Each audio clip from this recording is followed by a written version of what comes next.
পরদিন অনেক রাত একজন মুক্তিযোদ্ধা আসে ওর কাছে, চুপি চুপি ডাকে, জয় বাংলা। ওর সাড়া নেই, ঘুমে নিঃসার। ঘুমেরই ভেতরে স্বাধীনতার স্বপ্ন ওকে এক আশ্চর্য দেশে নিয়ে যায়। সেখানেও ওর আর ফুলকলির হাত ধরাধরি করে হাঁটছে। চারিদিকে ফুল পাখিতে ভরা, হাজার প্রজাপতি উড়ে বেড়ায়। ও ধরার জন্য চেষ্টা করে, কিন্তু ধরতে পারে না। অন্যদিকে ফুলকলি শত শত প্রজাপতি ধরে কোচ ভর্তি করে ফেলে। ফুলকলি উজ্জ্বল মুখে ঘুরে বেড়ায়। তারপর এক সময় ওর কাছে এসে বলে, বুধা, এসব প্রজাপতি তোর জন্য। তুই যে আমার জন্য একটা যুদ্ধ জিতেছিস। ও চেঁচিয়ে বলে, আমি জিতেছি। হ্যাঁ রে, জিতেছিস। দেখ চারিদিকে কেমন বাজি ফুটছে, দেখ তোর মাথায় আমি প্রজাপতি ছড়িয়ে দিচ্ছি। ও দেখতে পাই ওর পুরো শরীরে প্রজাপতি জামার মতো সেটে আছে। ও ভীষণ খুশি হয়ে একটি প্রজাপতি ধরে আকাশে ওড়াতে থাকে। ফুলকলি হাততালি দেয়। তখন ওর ঘুম ভেঙে যায়। কে যেন ওকে ডাকছে, বঙ্গবন্ধু, এই মেশিন গান। ও ধড়মড়িয়ে উঠে বসে। আশ্চর্য, ঘরে এত আলো কেন? রাত না দিন? এই যুদ্ধ, উঠে আয়। কিরে, তোর ঘুম কি ভাঙেনি? আমার ডাক কি তোর কানে পৌঁছচ্ছে না? আশ্চর্য, কার কণ্ঠ? বলটাটা কি কানের পাশ দিয়ে উড়ে গেল? ওর চিৎকার করে বলতে ইচ্ছে করে, আমি তো তোমাদের জন্য বসে আছি। এতদিন আসনি কেন? আমার কাছে পৌঁছতে তোমাদের এত সময় লেগেছে কেন? চুপ করে আছিস কেন কাকতাড়ুয়া? ও হামাগুড়ি দিয়ে বেরিয়ে আসে। ওকে দুহাতে বুকে জড়িয়ে ধরে মুক্তিযোদ্ধা শাহাবুদ্দিন। শাহাবুদ্দিন তো ছবি আঁকে, আর্ট কলেজে পড়ে। তাহলে শাহাবুদ্দিন যুদ্ধ করছে? ওহ, যুদ্ধ, যুদ্ধ। বুধা শাহাবুদ্দিনকে স্যালুট করে। শাহাবুদ্দিন ভুরু কুঁচকে বলে, কিরে, স্যালুট করলি কেন? আপনি তো মুক্তি বাহিনীর কমান্ডার, স্যালুট করব না? কি যে বলেন। ঠিক আছে, ঠিক আছে। তুই একটা বাহাদুর ছেলে, আমি শুনেছি। ছেলেটি হাসতে থাকে। তারপর শাহাবুদ্দিনের হাত ধরে মাচানের ওপর এসে বসে। অলি আর মিঠুর কাছে তোর কথা শুনেছি। তুই তো এই গায়ে একাই যুদ্ধ করছিস। যুদ্ধ? আমি? হ্যাঁ রে, ওই যে বাড়িগুলো পুড়িয়ে দিয়েছিস, ওটাও যুদ্ধ। এবার বড় যুদ্ধ করতে হবে। সেটা কি?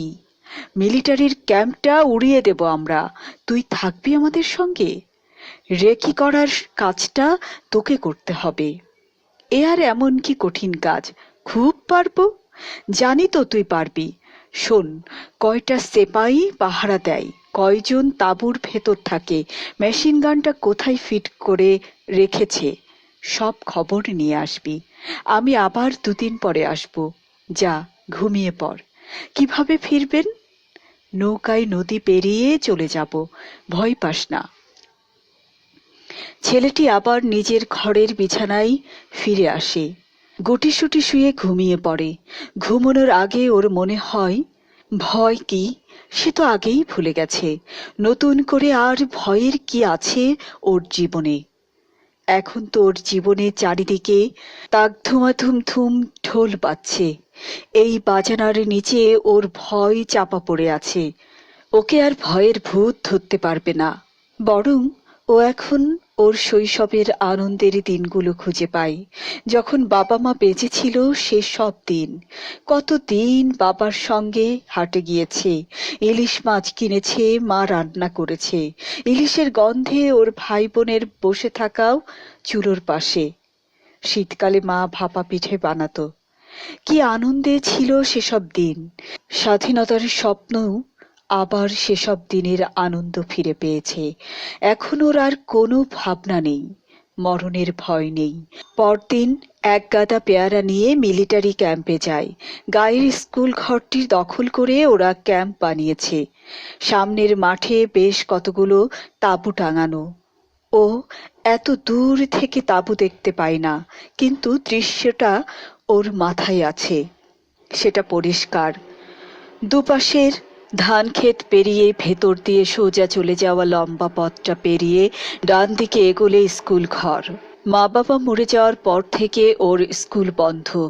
এর মধ্যে 2 বছর পেরিয়েছে। স্কুলের স্মৃতি ওর মনে করতে চায় না। ওটা বুকের ভেতর বন্ধ করে রেখেছে। চমৎকার নকশা করা রঙিন একটা বাক্স আছে বুকের ভেতর। গত 2 বছরে সে বাক্স খোলার ইচ্ছে ওর হয়নি। এখন ওই স্কুলের দিকে যত এগোচ্ছে ততই মাথার ভেতরে বলতার শব্দ তীব্র হয়ে উঠছে। 2 বছরে কত হাজার বার স্কুলের আশেপাশে ঘুরেছে, স্কুলের মাঠে ফুটবল খেলেছে, রাতে স্কুলের বারান্দায় ঘুমিয়েছে, আর দোকান ভরে শুনেছে ঘণ্টার ঢং ঢং শব্দ। আশ্চর্য! মাথার ভেতরে প্রবল শ্রাবণ মাস, রাতভর বৃষ্টি, ও ডান হাতের ওপর মাথা রেখে স্কুলের খেলার মাঠের দিকে তাকিয়ে শুয়ে আছে। কঠিন রাত, শেষ হবে না বুঝি। সেদিন ওর কিয়ামতের দিনের কথা মনে পড়েছে। মৌলভী সাহেব বলেছেন কিয়ামতের দিন মাথার এক হাত ওপরে সূর্য নেমে আসবে। এমন বৃষ্টিমুখর শ্রাবণের রাতে ওর কিয়ামতের দিনের সূর্যের কথা মনে পড়ছে কেন? সূর্য কি শব্দ করে? বৃষ্টি শব্দ নয়, চারিদিকে তুমুল ঘণ্টার ধ্বনি, ঢং ঢং ঢং। কবেই তো স্কুলের দিনগুলো শেষ হয়ে গেছে। তুমুল ঘণ্টার ধ্বনি কেন ওকে টানে? শ্রাবণ মাসের প্রবল বৃষ্টি ওর দুচোখে বেয়ে গড়াতে থাকে। ও মোছে না। যুদ্ধ শুরু হওয়ার পর এই প্রথম স্কুলের দিকে যাচ্ছে। মাথার উপর খাঁখা দুপুর, চড়া রোদ। ও জানে এই যুদ্ধের সময় আবার শ্রাবণ মাস এসেছে। বৃষ্টি নেই, চড়া রোদে ওর শরীর ঘামতে থাকে। জামার পকেটে পেয়ারা, কোমরে গোঁজা পেয়ারা, ডাঁশা। ও ভাবে একটি পেয়ারা কি খাবে? ভাবতে ভাবতে অনেকটা পথ চলে আসে। পেয়ারাগুলো তো হাতে বন্দুক নিয়ে লোহার টুপি পরা মাথায় দাঁড়িয়ে থাকা লোকগুলোর জন্য নিয়েছি। ওদের সঙ্গে পেয়ারা খাওয়ার আড্ডা জমিয়ে তুলবে বলেই না এত ডাঁশা পেয়ারা সংগ্রহ করা। নদীর ধারের গাছের পেয়ারাগুলো খেয়েই তো ওর রাত কেটে যায়। ও বেশ গান গাইতে গাইতে এগোতে থাকে। এগোতে এগোতে চঞ্চল হয়ে ওঠে। আশ্চর্য! এত কাছে থেকে সৈনিকগুলোকে ওর দেখা হয়নি। ওদের চোখে চোখ পড়লে ওর দৃষ্টি কেঁপে ওঠে না। বুঝে যায় প্রাণহীন দৃষ্টি, ভয় পাওয়ার কিছু নেই। যে দৃষ্টিতে ভাষা থাকে না সেরকম দৃষ্টিহীন মানুষকে ওর মানুষই মনে হয় না। ক্যাম্পে পৌঁছে ও প্রথমে নিজে একটি পেয়ারার কামড় দেয়, আরেকটি পেয়ারা এগিয়ে দেয় প্রথম সৈনিকের দিকে। ইশারায় বলে, খাবে? লোকটি দাঁত কেলিয়ে হেসে পেয়ারাটা ছোঁ মেরে নিয়ে নেয় ওর হাত থেকে। কামড় দিয়ে বলে, বহুত আচ্ছা, বহুত মিঠা। আর হায়! ছেলেটি সবগুলো পেয়ারা বের করে মাটিতে ফেলে দেয়। আশপাশ থেকে আরো 2-4 সেফাই এগিয়ে আসে। দুজন পেয়ারাগুলোর ওপর হুমড়ি খেয়ে পড়ে। ভালোগুলো বাঁচতে থাকে। 3-4টে তুলে নিয়ে একজন জিজ্ঞেস করে, তুমকো নাম কিয়া? ও বিগলিত হেসে উত্তর দেয়, কাকতাড়ুয়া। কিয়া বাত? কাক। বাকিটুকুর আর উচ্চারণ করতে পারে না। হেসে গড়িয়ে পড়ে সবাই। একজন ওর পিঠ চাপড়ে দেয়। ও ওদের পাশে পা ছড়িয়ে বসে চারিদিকে দেখতে থাকে। ক্যাম্পের প্রতিটি জায়গা ও ক্ষিপ্র দৃষ্টিতে পরিমাপ করে। লোকগুলো বেশ মনোযোগ দিয়ে পেয়ারা খাচ্ছে। রোদে গরমে ওদের গাল বেয়ে ঘাম গড়াচ্ছে। হাসি পায়, হা হা করে হাসতে থাকে। ঠিক সেই মুহূর্তে শান্তি কমিটির চেয়ারম্যান আহাদ মুন্সি ওর সামনে এসে দাঁড়ায়। জিজ্ঞেস করে, এই বেয়াদব, হাসছিস কেন? লোহার টুপি কি মানুষের মগজ খায়? কি বললি? আহাদ মুন্সি ভুরু কুঁচকে তাকায়। ও আবার একই কথা বলে। আহাদ মুন্সির চোখ লাল হয়ে ওঠে। সেদিনও তুই আমার সঙ্গে বেয়াদবি করেছিস, আজও করলি। তোর নাম কি? কাকতাড়ুয়া। কাকতাড়ুয়া? ঠিক করে বল। কাকতাড়ুয়া। বলতে বলতে ও হেসে গড়িয়ে পড়ে। তারপর সুর করে বলতে থাকে, লোহার টুপি মানুষ খাই, মানুষ খাই। আহাদ মুন্সি চেঁচিয়ে ওঠে, পাগল না ছাই? আস্ত বদমাইশ একটা। এই, ওকে কাকতাড়ুয়া বানিয়ে রাখ। আহাদ মুন্সির সঙ্গে ৩ জন রাজাকার ছিল। ওরা খুব মজা পায়। শক্ত করে দুহাত চেপে ধরে ২-৪টে ঝাঁকুনি দিয়ে বলে, আর বদমাশি করবি তো জানে মেরে ফেলবো। ঘুঘু দেখছ, কিন্তু ফাঁদ দেখনি চাঁদ। ওরা ওকে কাকতাড়ুয়া বানানোর উৎসবে মেতে ওঠে। হাত ধরে টেনে নিয়ে যেতে চাই মাঠের মাঝখানে। ও এক ঝটকায় হাত ছাড়িয়ে নিয়ে বলে, আমাকে ধরে নিয়ে যাচ্ছ কেন? আমি তো হেঁটে যেতে পারি। ভয় পেয়ে আমি পালাই না। ইস, বড় বড় কথা বলবে না? বাপ মা ভাই বোন সব তো খেয়েছে। খবরদার বাজে কথা বলবে না। ইস, নবাব নবাব হয়েছে, মারবো এক থাপ্পড়। মারবো না, মেরেই ফেললো। লোকে জানুক যে আমি স্বাধীনতা যুদ্ধে শহীদ হয়েছি। কি বললি? যা বলেছি তা তো দোকান দিয়ে শুনেছই। আবার কি? তখন একজন ওর গালে ঠাস করে চড় মারে। ও রুখে দাঁড়িয়ে বলে, আমি শোধ নিতে জানি। আবার কথা? দুজনে ওর হাত পা চেপে ধরে। অন্যজন পা ধরে চ্যাংদোলা করে নেয়। বলে, ৩ জনে মিলে একজনকে মারছ? লজ্জা করে না? লজ্জা কিসের? মেরে ভূত করে ফেলবো, তখন বুঝবি। আজ ছেড়ে দিলাম, বাপ মা মরা ছেলে বলে রেহাই পেলি। ওরা ওকে মাঠের মাঝখানে এসে ধম করে ফেলে দেয়। ও নড়ে চড়ে না, উঠে দাঁড়ায় না, চিত হয়ে শুয়েই থাকে, চোখ বোজা। ওরা মাঠের মাঝখানে একটি বাঁশ পুঁতে বাঁশের সঙ্গে শরীরটা বাঁধে, আর একটি বাঁশের ওপর রাখে ওর ডান হাত, অন্যটি বাঁ হাত। ওর গায়ে জামাটা বেঁধে দেয় মাথায়। তারপর রান্নাঘর থেকে হাঁড়ির নিচের কালি এনে মুখে লাগায়। বুক পিঠেও আঁকা বাঁকা রেখায় ভরিয়ে দেয়। তারপর হিহি করে হাসতে হাসতে ৩ জন রাজাকার চলে গেলে ওর চোখ জ্বলে ওঠে। আটফাটা রোদে দারুণ গরমে সেফাইগুলো দেখতে পাই ওর জ্বলে ওঠা চোখ, কিন্তু ওরা সে চোখের ভাষা বুঝতে পারে না। তবে রোদে ছেলেটির খুব কষ্ট হচ্ছে। তাছাড়া একটু আগে ওর দেয়া পেয়ারা খেয়ে ওদের খুব মায়া হয়েছে। ওরা ওর নতুন ভঙ্গি দেখে। এভাবে কাউকে শাস্তি দেয়া যায় এটা ওদের ধারণা নেই। ওরা জানে গুলি করতে, জানে যে বেয়নেট দিয়ে খুঁচিয়ে মেরে ফেলতে। তাই শাস্তির এই নতুন ঢংটাই ওরা মজাই পায়। অনেকক্ষণ ধরে ওকে দেখে। পেয়ারা খাওয়ার কৃতজ্ঞতায় ওর শাস্তি মৌকুব করে দেওয়ার কথা ওদের মনেই আসে না।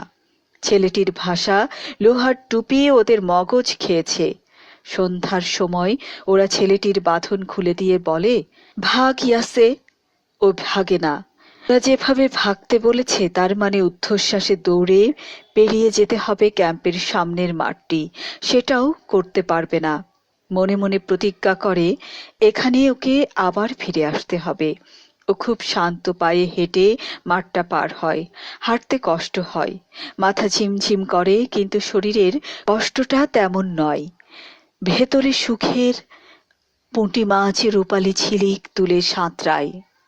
কতদিন আগে জেলেদের নৌকোয় মাছ ধরতে গেলে জাল ভরা রূপালি পুঁটি দেখে ওর এমন আনন্দ হয়েছিল। কি আশ্চর্য! কোনো কোনো দৃশ্য কখনো মুছে যায় না। কোনো কোনো দৃশ্য অন্য আরেকটি ঘটনার রেশ ধরে হুবহু তেমন আনন্দ বা দুঃখ দিতে পারে। ও বুঝে যায় আজ রাতে ওর পোড়া ঘরে একটি মশাল তৈরি হবে। সেটি পুড়িয়ে দেবে আহাদ মুন্সির নতুন তোলা ছনের ঘর। পরদিন সকালে সেই ৩ রাজাকার যখন ওকে খুঁজতে আসে, দেখতে পাই প্রবল জলে ও কাঁপাচ্ছে, মা মা বলে চিৎকার করছে, পানি খেতে চাইছে। খড়ের বিছানায় গড়াচ্ছে বলে খড়ের কুটো লেগে আছে ওর গায়ে। ওকে ভয়ানক জীবিতের মতো লাগছে। কিম্ভূত কিমাকার। ওর পাশে কেউ নেই। নেড়ি কুকুরটা মাচারের নিচে চিত হয়ে শুয়ে আছে। চারিদিকে শুনশান। ওদের ভয় করে। ওরা ওকে ডাকতে সাহস পায় না। ভাবে ওকে ডাকলে ওর ভূত ওদের কাঁধে লাফিয়ে চড়বে, মেরেও ফেলতে পারে ওদের। ওরা দ্রুত পায়ে পালিয়ে যায়। একজন বলে, ছেলেটি শুধু পাগল নয়, আজ ওকে একদম ভূতের মতো লাগছে। কালি মাখানো মুখটা দেখে আমার গা ছমছম করছিল। ঠিক বলেছিস, আমারও ভয় করছিল। তাছাড়া ছেলেটা কেমন করে যেন কথা বলে, শুনলে গা হিম হয়ে যায়, আমার গায়ে কাঁপুনি ওঠে। ওই ভূতটার তো জ্বর, তাহলে চেয়ারম্যানের বাড়িতে আগুন দিল কে? আরেকজন রাজাকারের প্রশ্ন। ও চেহারায় ভয়ের চিহ্ন, তিনজনের ভয়ে কাবু হয়ে গেছে। অন্যজন বলে, রাতের বেলা নিশ্চয়ই মুক্তিবাহিনীর কেউ আসে। আমি এখন বুঝে গেছি, আমাদের আরো তার ব্যবস্থা নিতে হবে। ঠিক বলেছিস, আমারও তাই মনে হচ্ছে। আমরা আরো সতর্ক না হলে মুক্তিবাহিনী আমাদের মেরে ফেলবে। দিন দিন ওদের দাপট বাড়ছে। আমার মনে হয় বুধাও মুক্তিবাহিনীর সঙ্গে যোগ আছে। আরে ধুরো, ওইটুকু ছেলেকে কে পাত্তা দেবে? ও কি বন্দুক চালাতে জানে, নাকি গ্রেনেড পিন খুলতে শিখেছে? শুনলি না সেদিন কিভাবে শহীদ হওয়ার কথা বলল? বাপ মা নেই তো এজন্য মরণের ভয় নাই। পাগল! আমার মনে হয় না ছেলেটা অত পাগল। জ্বর হয়েছে, পাশে তো কেউই নাই। দেখিস, আজ রাতে ওটা মরবে। জ্যান্ত থাকতেই তোর ভূত হয়েছে। ঠিক বলেছিস। তিনজনে হা হা করে হাসতে হাসতে দ্রুত পায়ে হেঁটে চলে যায়। দুদিন পর গভীর রাতে একজন ওকে ফিসফিস করে ডাকে, যুদ্ধ, ও যুদ্ধ, জয় বাংলা, বঙ্গবন্ধু। ও চমকে উঠে বসে। এত নামে ওকে ডাকলে ওর সব দুঃখ ধুয়ে যায়। যে নদী দিয়ে মুক্তিযোদ্ধাদের নৌকা দ্রুত বেগে চলে যায়, সে নদীটা এমন একটা নামের নদী হয়, নদীর নাম যমুনা, করতোয়া না পদ্মা, সেটাও ভাবতে চায় না। ভাবে নদীর নাম জয় বাংলা বা বঙ্গবন্ধু হলে ক্ষতি কি? ও দুই লাফে উঠে বাইরে আসে। কেমন আছিস মানিক রতন? ভালো। শাহাবুদ্দিন ভাই, তুমি কেমন আছো? তোর জ্বর ভালো হয়েছে রে? ও হেসে ওঠে।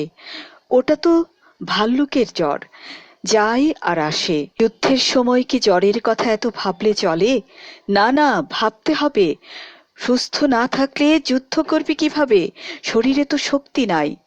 ঠিক বলিনি? বলেছ। তুমি ছবি আঁকার মানুষ, তুমি তো ঠিকই বলবে। সেদিন তোর খুব কষ্ট হয়েছিল না রে? যুদ্ধ করতে তোমাদের কি কষ্ট হয়? না তো। কষ্ট হবে কেন? তাহলে আমার কষ্ট হবে কেন? সাবাস! এবার কি করতে হবে বলো। শুনেছি ওরা একটা বাংকার করবে। ক্যাম্পে বাংকার করে ফেললে ওদের হারিয়ে দেয়া কঠিন হবে।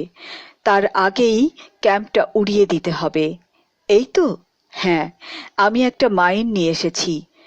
যেদিন বাংকারটা বানাবে সেদিন তোকে মাটি কাটা দলের সঙ্গে কাজ করতে হবে। কাজ শেষ হলে যেভাবে হোক এই মাইনটা মাটির নিচে রেখে আসতে হবে। পারবি তো? এ আর এমন কি কঠিন কাজ? খুব পারবো। সাবধান! হি হি করে হেসে গড়িয়ে পড়ে ও। হাসিস যে? হাসবো না তো কি? তোমার কথা শুনে তো হাসি পায়। তুই কি জানিস সাবধান কথাটা মুক্তিযুদ্ধের কৌশল? জানি। আচ্ছা বলো তো, ওরা বাংকার করবে কেন?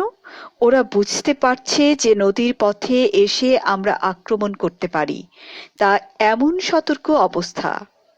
ও আবার হেসে গড়িয়ে পড়ে। হাসতে হাসতে ওর পেট খিল ধরে। ও হাসির শব্দে শাহাবুদ্দিন ভয় পায়। মনে হয় ছেলেটা বেশি সাহস হয়েছে। শাহাবুদ্দিন তখনই সিদ্ধান্ত নেয় যে দেশ স্বাধীন হলে ছেলেটির একটি ছবি আঁকবে। না, একটি নয়, অনেকগুলো। যুদ্ধরত ছেলেটি নানা ভঙ্গির ছবি। যুদ্ধ? এমন করে হাসিস না রে। তুমি আমাকে হাসতে মানা করো না। তুমি চলে গেলে আমি একাই হাসবো। না, একা একা হাসবি না, তুই আমার সামনে বসে হাসবি।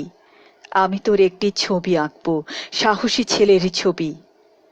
তুমি আর এখানেই বেশিক্ষণ থেকো না শাহাবুদ্দিন ভাই।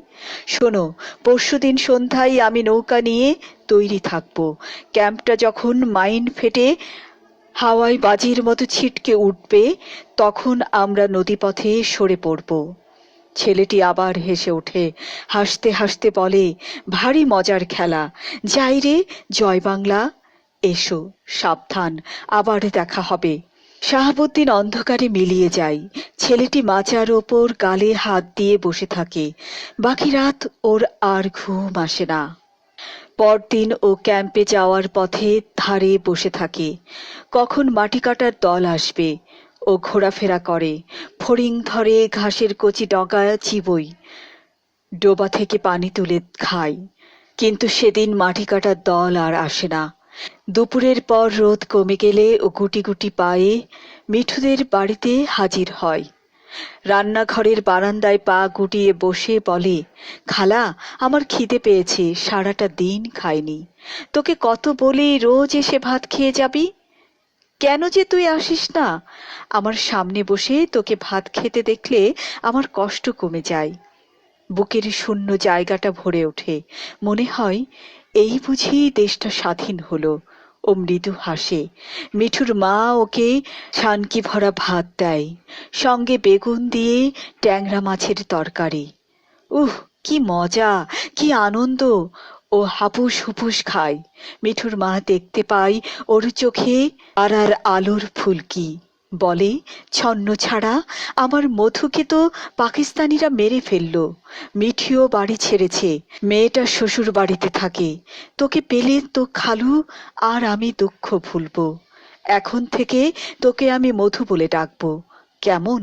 ও একটুক্ষণ চুপ করে থেকে বলে, শুধু মধু না, শহীদ মধু। শহীদ মধু? ও আমার মধুরে, বলে মিঠুর মা কাঁদতে শুরু করে। শুধু কান্না নয়, একে বলে গগন বিদারী চিৎকার। যাদের ছেলেরা শহীদ হয়, চিৎকার শুধু তাদের বুক ফুটো করে বেরিয়ে আসে, আর কারো কণ্ঠ এমন ধ্বনি ওঠাতে পারে না। ওর আর ভাত খাওয়া হয় না। ও থালা নিয়ে উঠে আসে, ঘরের পেছনে এসে ভাতগুলো ছিটিয়ে দেয়। কাকেরা উড়ে আসে, ভাতের দানা তুলে নিতে থাকে ঠোঁটে। ও নিজেকে বলে, কি সুন্দর দৃশ্য! কাকেরা ভাত খেলে শহীদের মায়েদের বুক জুড়ায়। দেশ থেকে বর্গি পালায়, শহীদের মায়েরা কাকেদের ডানায় ভর করে উড়াল দিতে থাকে, স্বাধীনতার খবর হাটে ঘাটে বাটে পৌঁছে দেওয়ার জন্য। ও আবারও বলে, কি সুন্দর দৃশ্য! যখন ও পুকুরের ঘাটে বসে সানকিটা ধুয়ে নেয়, তখন বুঝতে পারে খালার কান্না থেমেছে, এবং খালা শাড়ির আঁচল দিয়ে চোখ মুছে নিচ্ছে। পুকুর ঘাট থেকে ফিরে এসে ও আস্তে করে বলে, খালা যাই, তুই আবার কবে আসবি জানি না, অনেক কাজ, রোজ রোজ এসে ভাত তো খেয়ে যেতেই পারিস, অনেক কাজ। আচ্ছা, বিড়বিড় করে বলে ঘাড় কাত করে। মিঠুর মা জানে ও আসবে না। তার বুক ভারী হয়ে ওঠে, চিৎকার করে কাঁদতে থাকে, যেন কিছুক্ষণ আগে মিলিটারির ব্রাশ ফায়ারে নিহত হয়েছে মধু। গুলিতে ঝাঁঝরা হয়ে যাওয়া লাশটা আনা হয়েছে ওর মায়ের সামনে। মায়েরাই তো এমন, বুক উজাড় করে কাঁদে। সে কান্নাই পাখি গাছের ডালের বসে ডাকতে ভুলে যায়। স্তব্ধ হয়ে থাকে ঘাস ফড়িং, নিভে যায় জ্যোৎস্নার আলো। মায়েদের কান্না সইতে পারে না কেউ। ভাবতে ভাবতে ওর চোখ ভিজে ওঠে। পথে দেখা হয় কুন্তির সঙ্গে। ও এক গাদা শাপলা ফুল তুলে বাড়ি যাচ্ছে।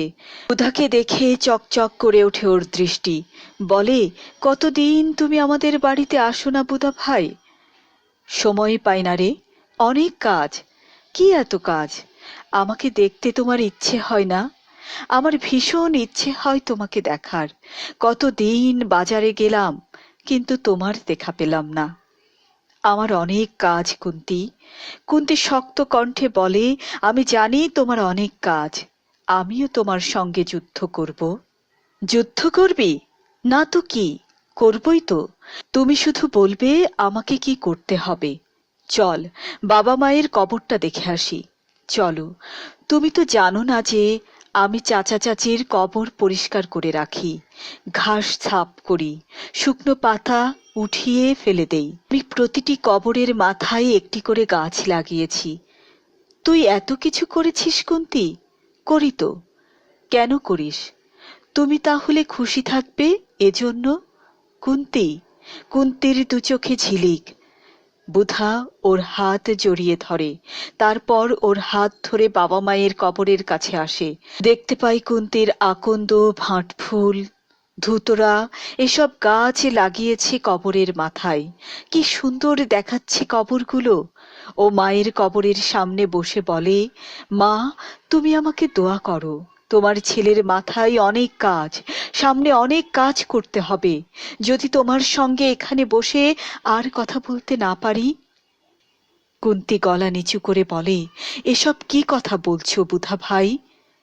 তুমি কোথায় যাবে? যাব না, যেতে পারি। কোথায়? আকাশে। আকাশে কেন? যদি ওই সৈনিকগুলো আমাকে মেরে ফেলে, যদি ওদের গুলিতে আমার বুক ফুটো হয়ে যায়। ও আল্লাহ রে! কুন্তি চিৎকার করে কাঁদতে শুরু করে। কাঁদিস না, থাম। আমি তো জানি তুই ছাড়া আমার আর আপন কেউ নাই। তুই কাঁদলে আমার খুব কষ্ট হয়।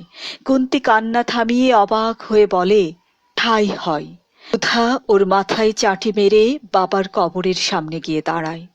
বলে, তোমার ছেলে যেন তার আনন্দের দিনগুলো ফিরে পায় বাবা, যেন যুদ্ধ করে দেশ স্বাধীন করতে পারে। বাবা, তুমি আমাকে দোয়া করো যেন সাহস না হারাই। হঠাৎ করে ডুকরে কেঁদে ওঠে বুধা। অবাক হয় কুন্তি। ও কি কখনো কাঁদতে দেখেনি, আজ কি হলো?